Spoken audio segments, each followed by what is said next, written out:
আসসালামু আলাইকুম। সকলকে আমন্ত্রণ আনন্দ টিভির রাতের সংবাদে। আপনাদের সঙ্গে আছে আমি সুমাইয়া আজাদ। গেল 24 ঘন্টায় দেশে করোনায় মৃত্যু হলো 79 জনের। এ নিয়ে মৃতের সংখ্যা বেড়ে দাঁড়ালো 26,274 জনে। নতুন করে করোনা শনাক্ত হয়েছে আরও 3,062 জনের শরীরে। সব মিলিয়ে দেশের মোট করোনা রোগীর সংখ্যা দাঁড়ালো 15,03,680 জনে। বুধবার বিকেলে স্বাস্থ্য অধিদপ্তরের এক সংবাদ বিজ্ঞপ্তিতে এ তথ্য জানানো হয়। হলমার্ক কেলেঙ্কারিতে সম্পৃক্ত ও ওয়ারেন্টভুক্ত আসামিকে ব্ল্যাকমেইল ও চাঁদাবাজির ঘটনায় 95 লক্ষ টাকার চেক ও নগদ 5 লক্ষ টাকা এবং অন্যান্য নথিপত্র ও সরঞ্জামাদি সহ সাংবাদিক পরিচয়দানকারী 2 জন এবং ভিকটিমের বিরুদ্ধে ওয়ারেন্ট থাকায় ভিকটিমকেও গ্রেফতার করেছে র্যাব 1। 31শে আগস্ট উত্তরের একটি আবাসিক হোটেল থেকে মূল পরিকল্পনাকারীকে গ্রেফতার করে র্যাব। বুধবার রাজধানীর র্যাব মিডিয়া সেন্টারে এসব তথ্য তুলে ধরা হয়। আত্মীয় স্বজন জানায় যে যারা অপহরণ করেছে অপহরণকারী চক্র কোটি টাকা দাবি করছে। র্যাব 1-এর একটি আভিযানিক দল গতকালকে বিকেল থেকে রাত পর্যন্ত রাজধানীর উত্তরা এলাকায় অভিযান পরিচালনা করে এই ঘটনার সাথে সংশ্লিষ্ট জনাব মোহাম্মদ ইকবাল হোসেন ও তার সহযোগী মোহাম্মদ আমিরুল ইসলামকে গ্রেফতার করে। গোয়েন্দা তথ্যের ভিত্তিতে মঙ্গলবার সন্ধ্যায় কক্সবাজারের রামুর মরিচা চেকপোস্টে তল্লাশি চালিয়ে 70,000 পিস ইয়াবা সহ আবুল হোসেন নামের এক রোহিঙ্গা মাদক ব্যবসায়ীকে আটক করে বিজিবি। এ সময় মাদক পরিবহনে ব্যবহৃত একটি সিএনজিও জব্দ করা হয়। আটক মাদক ব্যবসায়ীকে রামু থানায় হস্তান্তর করা হয়। বুধবার দুপুরে তথ্য নিশ্চিত করেন 30 বিজিবির অধিনায়ক ইব্রাহিম ফারুক। নানা কর্মসূচির মধ্য দিয়ে পালিত হল রাজশাহী প্রকৌশল ও প্রযুক্তি বিশ্ববিদ্যালয় রুয়েটের 18তম প্রতিষ্ঠা বার্ষিকী।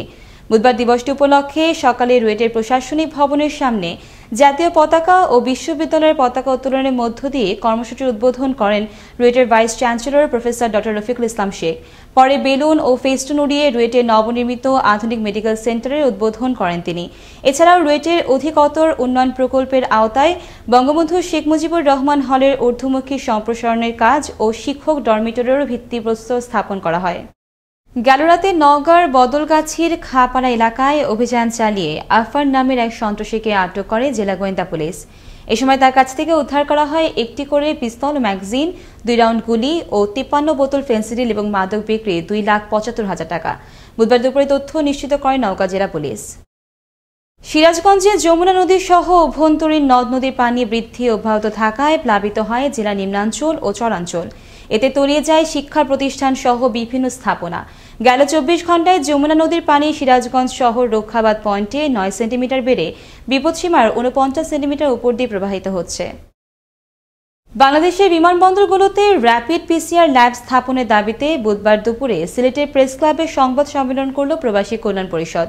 করোনার র্যাপিড টেস্ট না থাকায় চাকরি হারাচ্ছে হাজারো প্রবাসী শ্রমিক। তাই প্রধানমন্ত্রী সহ সংশ্লিষ্ট মন্ত্রণালয়ের জরুরি হস্তক্ষেপ কামনা করেন সংবাদ সম্মেলনে বক্তারা। গঠিত হল কুমিল্লার 14 গ্রাম প্রেস ক্লাবের 21 সদস্য বিশিষ্ট কার্যনির্বাহী কমিটি। এতে সাংগঠনিক সম্পাদক পদে নির্বাচিত হন আনন্দ টিভির প্রতিনিধি মিজানুর রহমান মিনু। এ উপলক্ষে মঙ্গলবার বিকেলে স্থানীয় একটি সম্মেলন কক্ষে আয়োজিত অনুষ্ঠানে প্রধান অতিথি ছিলেন পৌর মেয়র GM মীর হোসেন মিনু। এ সময় জাতীয় প্রেস ক্লাবের পদস্থ সাংবাদিক নেতা সহ অন্যান্য নেতৃবৃন্দ উপস্থিত ছিলেন। ময়মনসিংহের ভালুকার 4 নম্বর ওয়ার্ডের কেন্দ্রীয় শ্রী শ্রী রাধা গোবিন্দ মন্দিরে ঘটল দুঃসাহসিক চুরির ঘটনা। গেল রাতে মন্দিরের গ্রিলের তালা ভেঙে 2টি প্রতিমা এবং স্বর্ণালঙ্কার সহ অন্যান্য প্রয়োজনীয় জিনিসপত্র চুরি হয়। খবর পেয়ে ঘটনাস্থল পরিদর্শন করেন ভালুকা মডেল থানা পুলিশ। ডাক দিলাম যে কেলে খুলে না গো, তালা খুলে না, পরে দিই ভাঙ্গা কেসি গেটের আংরা ভাঙ্গা ডয়ের তালা ভাঙছে, ওইগুলো ভাঙিয়ে কোনো কিছু পায় না। ওইখানে খুচরা 1000 টাকা ছিল, ওই টাকাটা নিয়ে গেছে। বিধি বহির্ভূত নিয়োগ বিজ্ঞপ্তি বাতিল, পদোন্নতি প্রক্রিয়ার জটিলতা নিরসন এবং রিজেন্ট বোর্ডের নির্ধারিত সময় বাস্তবায়নে 3 দফা দাবিতে অনির্দিষ্টকালের জন্য কর্মবিরতি পালন করলেন গোপালগঞ্জের বঙ্গবন্ধু শেখ মুজিবুর রহমান বিজ্ঞান ও প্রযুক্তি বিশ্ববিদ্যালয়ের কর্মকর্তাবৃন্দ। বুধবার দুপুরে বিশ্ববিদ্যালয়ের সামনে এক প্রতিবাদ সভায় তারা এই দাবি জানান। ডাকসুর সাবেক ভিপি নুরুল হক নূরের সরকার বিরোধী বক্তব্যের প্রতিবাদে পাবনা ঈশ্বরদীতে সংবাদ সম্মেলন করল আরিফুল হক নামের এক যুবক। বুধবার দুপুরে উপজেলার একটি সম্মেলন কক্ষে সংবাদ সম্মেলন অনুষ্ঠিত হয়। এ সময় সামাজিক যোগাযোগ মাধ্যমে নুরুল হক নূরের সরকার বিরোধী অপপ্রচারের বিচার দাবি করেন আরিফুল হক।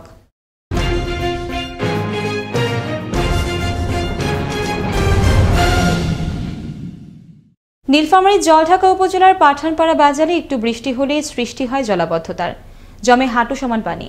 এতে অসহনীয় দুর্ভোগে পড়েন ব্যবসায়ী ও চলাচলকারীরা। এই দুর্ভোগ থেকে পরিত্রাণ চান ভুক্তভোগীরা। নীলফামারী থেকে ফরমান বাবুর প্রতিবেদনে আরো জানাচ্ছেন নয়নমণি।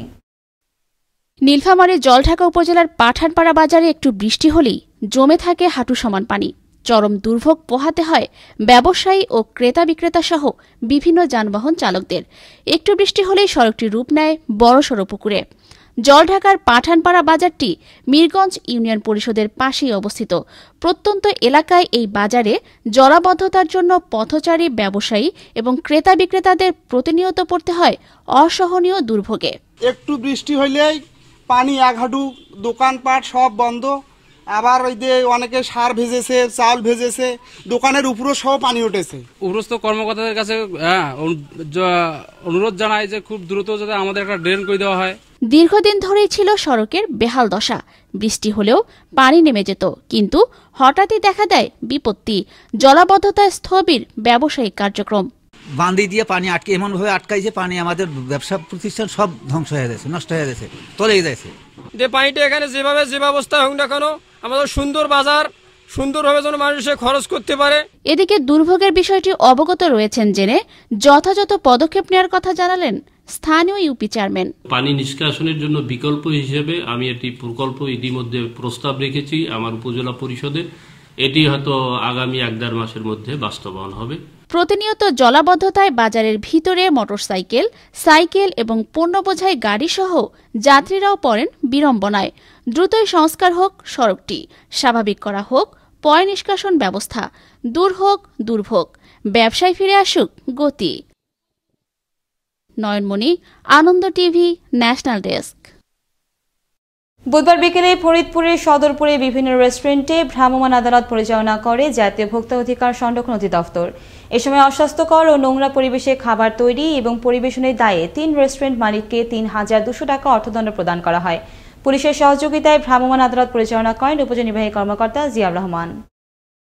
নড়াইলে সরকার ঘোষিত এইচএসসি পরীক্ষায় শর্ট কোর্স বাতিল করে পূর্ণাঙ্গ কোর্সে পরীক্ষা গ্রহণের দাবিতে বিক্ষোভ মানববন্ধন করল পরীক্ষার্থীরা। বুধবার দুপুরে সরকারি ভিক্টোরিয়া কলেজের সামনে দফায় দফায় বিক্ষোভ ও ঘণ্টাব্যাপী মানববন্ধন অনুষ্ঠিত হয়। এ সময় কলেজ খুলে দিয়ে নিয়মিত ক্লাস নেওয়া সহ শর্ট কোর্স বাতিল করে পূর্ণাঙ্গ কোর্সে পরীক্ষা গ্রহণের দাবি জানায় পরীক্ষার্থীরা।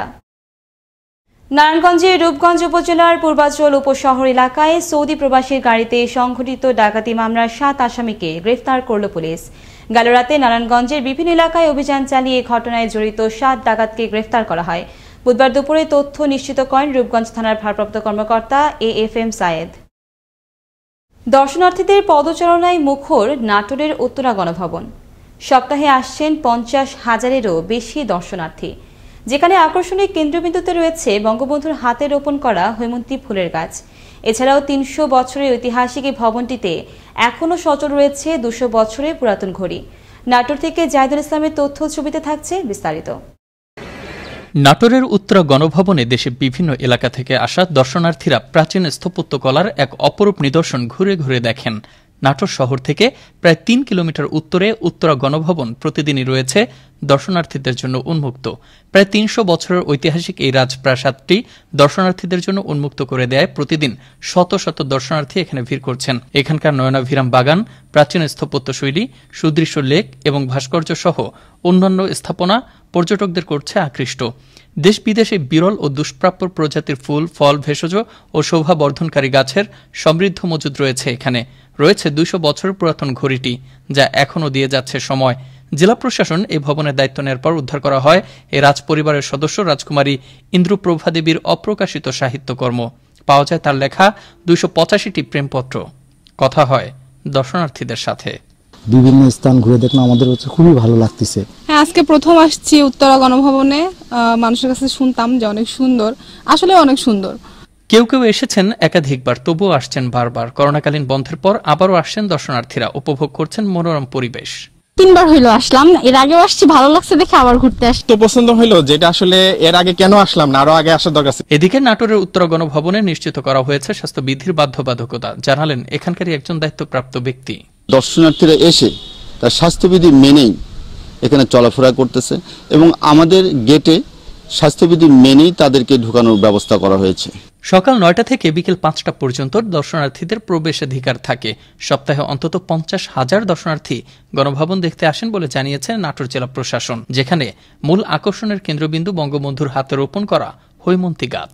শিশু থেকে শুরু করে বৃদ্ধ পর্যন্ত সবাই দীর্ঘদিন যারা ঘরবন্দী ছিলেন তারা এইসব পর্যটন কেন্দ্রে আসছেন এবং প্রতিদিন এর সৌন্দর্য উপভোগ করছেন। জাতির পিতার লাগানো যে একটি হৈমন্তী গাছ রয়েছে সেটি এখন দর্শনার্থীদের জন্য মূল আকর্ষণের বিষয় হয়ে দাঁড়িয়েছে। জাতির জনক বঙ্গবন্ধু শেখ মুজিবুর রহমান 1972 সালের 9 ফেব্রুয়ারি বিরল প্রজাতির হৈমন্তী ফুল গাছ নিজের হাতে রোপণ করেছিলেন। বিরল প্রজাতির এই গাছটি রাজপ্রাসাদের রানীমহলের একপাশের বাগানে রোপণ করেছিলেন বঙ্গবন্ধু। সব মিলিয়ে এর সঠিক রক্ষণাবেক্ষণ এবং এভাবে নিয়মিত পরিচর্যা করা গেলে দেশের অন্যতম আকর্ষণীয় পর্যটন ও বিনোদন কেন্দ্রে পরিণত হতে পারে নাটোরের উত্তরা গণভবন। মুস্তফা কামাল তোহা, আনন্দ টিভি, ন্যাশনাল ডেস্ক। এই ছিল এখনকার মতো। আনন্দ টিভির সর্বশেষ সংবাদ এবং বিনোদন সবার আগে দেখতে ভিজিট করুন www.facebook.com/anandotv পেজে। ধন্যবাদ সকলকে, শুভরাত্রি।